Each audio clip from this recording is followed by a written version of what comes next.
ഏറ്റവും പെട്ടെന്ന് ബിസിനസ് ആകുന്ന ഒരൊറ്റ സാധനം അതാണ് സെക്സ്. അതിനുവേണ്ടി പൈസ മുടക്കാനും ഇവിടെ ആളുണ്ട്, ആ പൈസ മേടിച്ചത് നടത്തി കൊടുക്കാനും വരെ ആൾക്കാരുണ്ട്. ഒരു പ്രൊമോഷനും കൊടുത്തില്ലെങ്കിലും അത് എവിടെയാണ് തപ്പിപ്പിടിച്ച ആൾക്കാർ വരും. അതാണ് സെക്സ്. പണ്ട് കുളിക്കടവും ബാത്റൂമും ഒക്കെ ആയിരുന്ന ആൾക്കാരുടെ ടാർഗറ്റ് എങ്കിൽ ഇന്നത് പോൺ സൈറ്റ്സും ആപ്സും ആണ്. അങ്ങനെ ഒരു സൈറ്റ് ഡെവലപ്പ് ചെയ്യാനും മെയിൻറ്റെയിൻ ചെയ്യാനും ഒരാൾ വേണം. അവിടെയാണ് നമ്മളെപ്പോലുള്ളവർക്ക് പ്രസക്തി. സെക്സ് അത് ഒളിച്ചു വെക്കേണ്ട ഒന്നാണ്. നമ്മുടെ സൊസൈറ്റി കരുന്നിടത്തോളം കാലം നമ്മുടെ ബിസിനസ് സ്മൂത്തായിട്ട് നടക്കും.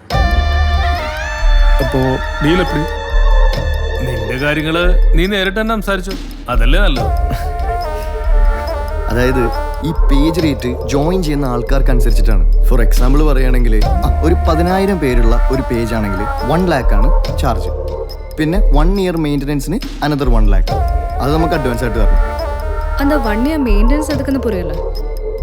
അതായത് നമുക്ക് ഈ ഓൺ ടൈം സ്റ്റോറീസും പോസ്റ്റുകളും അപ്ലോഡ് ചെയ്യണ്ടേ, അല്ലെങ്കിൽ നമ്മുടെ പേജ് റീച്ച് ഡൗൺ ആയി പോകും. സോ അതിനാണ് നമ്മൾ ഈ പറഞ്ഞ 1 lakh മെയിൻ്റനൻസ്. ഓക്കെ.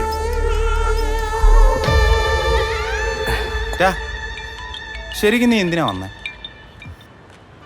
ആപ്പാ ഹലോ, എടാ എനിക്കൊരു നെഞ്ചുവേദന പോലെ, നിനക്കൊന്ന് പെട്ടെന്ന് വരാൻ പറ്റുമോ? അപ്പം പെട്ടെന്ന് പറഞ്ഞാൽ എങ്ങനെയാ? എനിക്കൊന്ന് ഹോസ്പിറ്റലിൽ പോയാൽ കൊള്ളാമെന്നുണ്ട്. നീ കൂടെ ഉണ്ടായിരുന്നെങ്കിൽ. ഞാൻ പറഞ്ഞില്ല എനിക്ക് കുറച്ച് സമയം കൂടി വേണമെന്ന്. അപ്പനെ അവസാനമായിട്ടൊന്ന് ജീവനോടെ കാണണമെന്നുണ്ടെങ്കിൽ നീ വാ.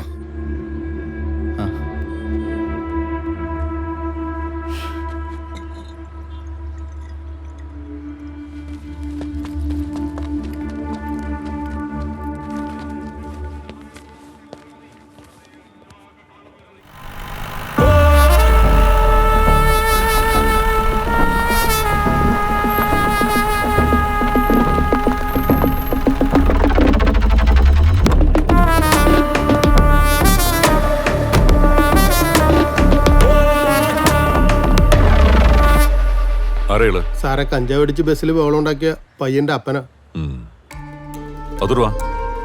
ചെല്ല്. മോന് വലിയ മാത്രമേ ഉള്ളോ അതോ? സാറേ ഇരിക്കെ. സാറേ അവൻ സിഗരറ്റും വീടിയൊക്കെ വലിക്കുമെന്നറിയാം, പക്ഷെ അവൻ ഇങ്ങനൊരു ശീലമുള്ള അറിയത്തില്ല. ഇതൊക്കെ അറിയണോടോ. വെറുതെ പിള്ളേരെ ഉണ്ടാക്കിയിട്ട് കാര്യമില്ല. പിള്ളേർ എന്ത് ചെയ്യുന്നു, എവിടെ പോകുന്നൊക്കെ നമ്മൾ അറിഞ്ഞിരിക്കണം. മനസ്സിലായോ? സാറേ അവനൊരു പ്രത്യേക സ്വഭാവക്കാരനാണ്. എന്ത് ചെയ്യുന്നെന്നോ എങ്ങോട്ട് പോകുന്നെന്നോ ഒന്നും പറയാറില്ല. എന്നോട് മിണ്ടുന്നത് തന്നെ കഷ്ടിച്ച. നാർക്കോട്ടിക്കാ കേസ്. ചാർജ് ചെയ്താൽ മിനിമം 6 മാസം അകത്ത് കിടക്കേണ്ടി വരും. സാറേ ഈ തവണത്തേക്ക് മാപ്പാക്കണം. ആകെയുള്ള ഒരുത്തന. ഇനി ഞാൻ അങ്ങനെ ഉണ്ടാകാൻ നോക്കിക്കോളാം. സാറും സഹായിക്കണം.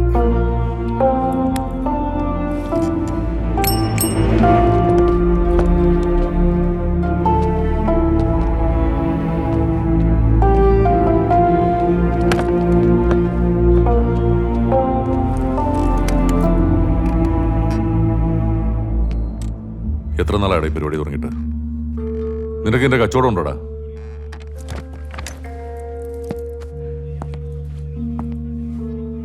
എന്തിനാടാ കോയമ്പത്തൂർ പോയെ? അല്ലല്ലേ സാറേ, ഇവനെന്തോ ഇന്റർവ്യൂ ഒക്കെ ഉണ്ടെന്ന് പറഞ്ഞു പോയതാ. എന്തിന്റെ ഇന്റർവ്യൂ? അവൻ കമ്പ്യൂട്ടറൊക്കെ പഠിച്ചിട്ടുണ്ട്. നിന്നെ കൊണ്ട് വാതുറപ്പിക്കാൻ എനിക്ക് അറിയാൻ വയ്യാഞ്ഞിട്ടല്ല, ഈ പാവത്തിന് ഓർത്തിട്ടാ. ഇനി ഇതെങ്ങാനും നീ ഉപയോഗിച്ചു എന്ന് ഞാൻ അറിഞ്ഞ പിന്നെ നീ പുറം ലോകം കാണത്തില്ല. ഇവരെ കൊണ്ട് എഴുതി ഒപ്പിടിച്ചു വിട്ടേര്. ഒന്ന് വിളിച്ചോണ്ട് പോടൂ. പിള്ളേരെ ഉണ്ടാക്കിയിട്ടുണ്ട്.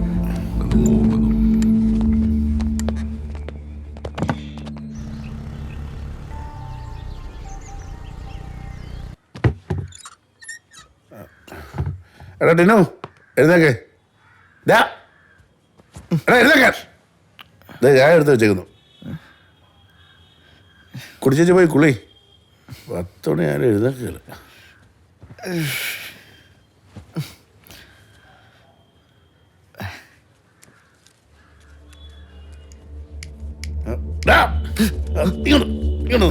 നിന്റെ മുടിഞ്ഞ വലി എത്ര പറഞ്ഞാലും നിർത്തുകയല്ലേ.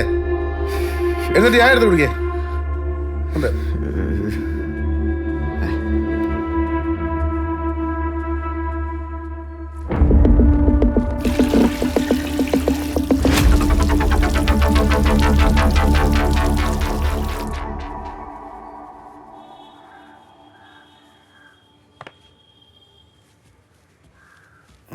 ഡാ ദേ ദോശ അന്ന് കഴിക്കേ.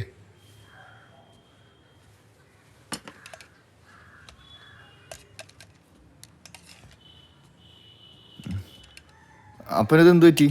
ഏ അല്ല മൊത്തത്തിലൊരു പുതുക്കം. ആ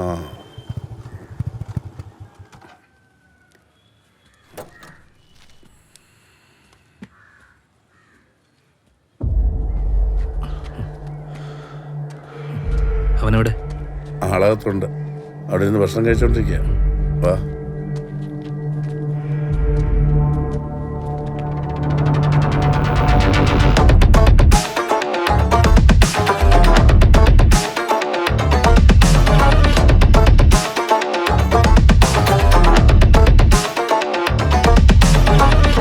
നിനക്ക് ജോലി തരാമെന്ന് സാറാ. ഇതോടെ കൂട്ടി രണ്ടാമത്തെ പ്രാവശ്യം സാറ് വരുന്നത്. സാറിന്റെ സ്ഥാനത്ത് വേറെ വല്ലവരായിരുന്നെങ്കിൽ നിന്നെ കളഞ്ഞിട്ട് വേറെ ആളെ എടുത്തേനും. അങ്ങനെ അവനെ കളയാൻ പറ്റുമോ? അല്ലടാ. എന്നാ സാറ് സംസാരിച്ചിരിക്കേ, ഞാൻ ചായ എടുക്കാം.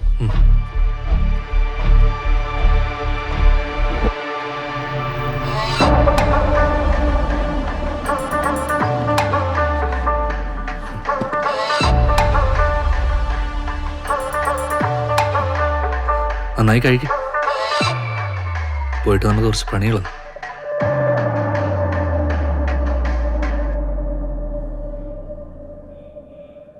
ഓ ഇപ്പൊ കുറ്റം മുഴുവൻ എന്റെ മോനായല്ലോ. നിങ്ങളുടെ മോനെ പോലെ എന്റെ മോൻ ഇതുവരെ പോലീസ് സ്റ്റേഷന്റെ പടി പോലും കയറിയിട്ടില്ല, അറിയാവോ? അയ്യോ ഒരു പുണ്യാളൻ.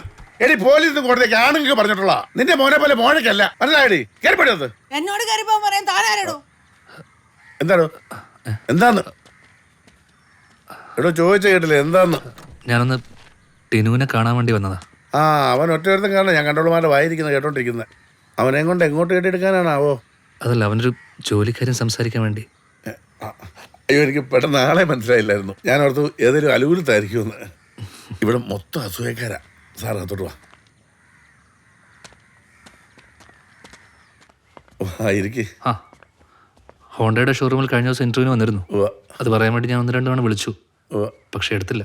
അത് അവനെ നേരിൽ കാണാന്ന് വെച്ച്. ജോലിക്കാരെ പറഞ്ഞ് ഞാനും നമ്മൾ എപ്പോഴും പഴക്കാം. ഇപ്പൊ കോയമ്പത്തൂർ പോയേക്കാം. അവിടെ എന്തോ ജോലി ആവുന്ന ഇന്റർവ്യൂ ഉണ്ടെന്ന് പറഞ്ഞ് പോയതാ. സാറിരിക്കേ. ആ, ഇതിപ്പോ നാട്ടിൽ തന്നെയാ പുതിയ ഷോറൂം. ആ അതാ സാറേ എനിക്കും ഇഷ്ടം. അവൻ അടുത്ത് തന്നെ ഉണ്ടാവുമല്ലോ. എനിക്ക് അവനേ ഉള്ളേ. ഞാൻ 2-3 തവണ വിളിച്ചു, പക്ഷെ പുള്ളി ഫോൺ എടുത്തില്ല.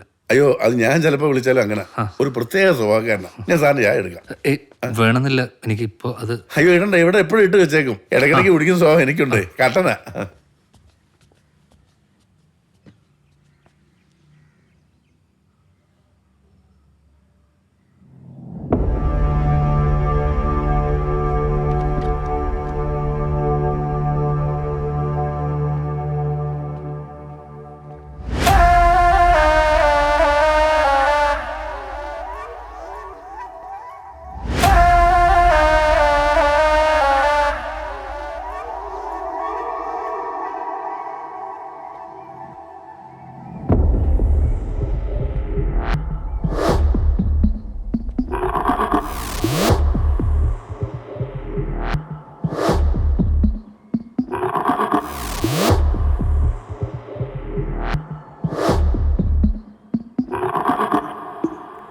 അതല്ല അവന്റെ പണിയാ സാറേ.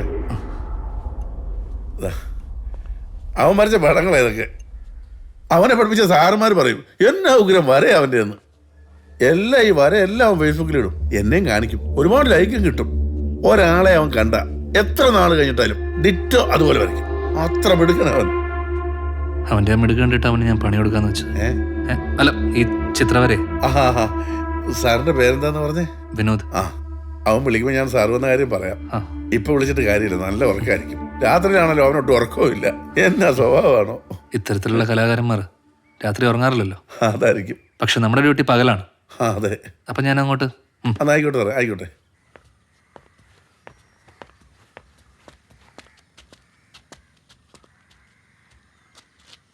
അല്ലെങ്കിലേ ആ ഞാൻ വന്ന കാര്യം ചേട്ടൻ തൽക്കാലം അവനോട് പറയണ്ട. ആ ഇനി അതുകൊണ്ട് വല്ലതും അവൻ ജോലിക്ക് വരാതിരുന്നാലോ? അവന്റെ സ്വഭാവം കൊണ്ട് പറഞ്ഞതാ. അയ്യോ, സാർ അവനെ കാണാതെ പഠിച്ച് വെച്ചേക്കാണല്ലോ. ഞാനൊരു കാര്യം ചെയ്യാം, മറ്റെന്തെങ്കിലും കാര്യം പറഞ്ഞ് അവനെ സൂത്രത്തിലൂടെ എത്തിക്കാം. ആ പറ്റുവാണെങ്കിൽ ചേട്ടൻ നമ്പർ ഒന്ന് വരും. സാറേ, സാറിന്റെ നമ്പർ ഇതിനകത്തൊന്ന് കുത്തിയേക്കെ. എനിക്ക് എന്റെ നമ്പർ ഒരു ഓർമ്മ നിൽക്കില്ല, അതാ.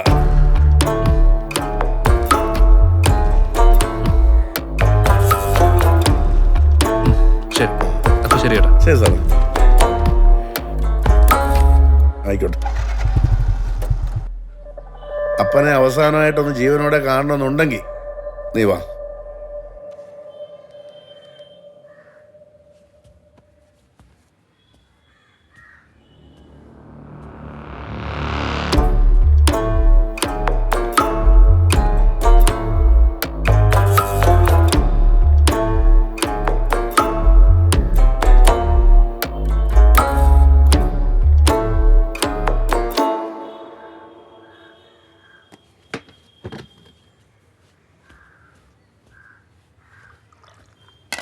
എടാ കരിപ്പ് നിർത്തി, നീ ഇവിടെ പോവാ? ഞാനൊരു സ്ഥലത്തോട്ട് എടാ ചോദിച്ചല്ലേ നീ എവിടെ പോവാന്ന്? സാബുനൊന്ന് കണ്ടിട്ട് വരാന്ന്. സാബുനെ ഇങ്ങോട്ട് വിളിക്കാം, നീ പോകരുത്. തനിക്ക് എന്താ വേണ്ടേ? നീ വാ, നമുക്ക് കുറച്ച് പണിയുണ്ട്. ഞാൻ അങ്ങോട്ടും വരുന്നില്ല. നിനക്ക് ജീവിതത്തിൽ നന്നാകാൻ കിട്ടിയേക്കുന്ന ഏക അവസര സാർ തരാൻ പോകുന്ന ഈ പണി. നീ സാറിനോട് പോകുന്നു. അപ്പൊ ഇതെന്താ ചെയ്യാ? നീ ഒന്നും മിണ്ടണ്ട, നിന്റെ ഡ്രസ്സ് ഞാൻ അകത്ത് തേച്ച് റെഡിയാക്കി വെച്ചിട്ടുണ്ട്. നീ സാറിനോട് പോകുന്നു.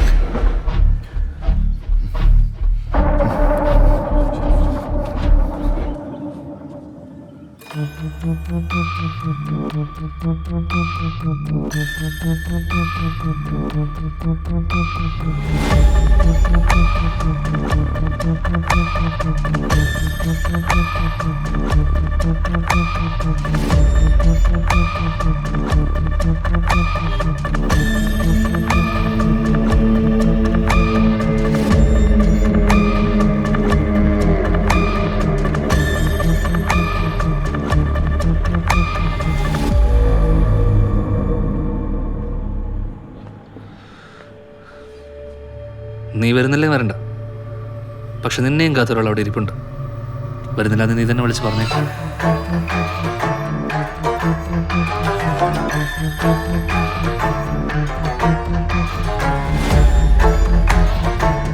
സംസാരിച്ച് തീരുമാനിക്കും. ഞാൻ പുറത്തുണ്ട്.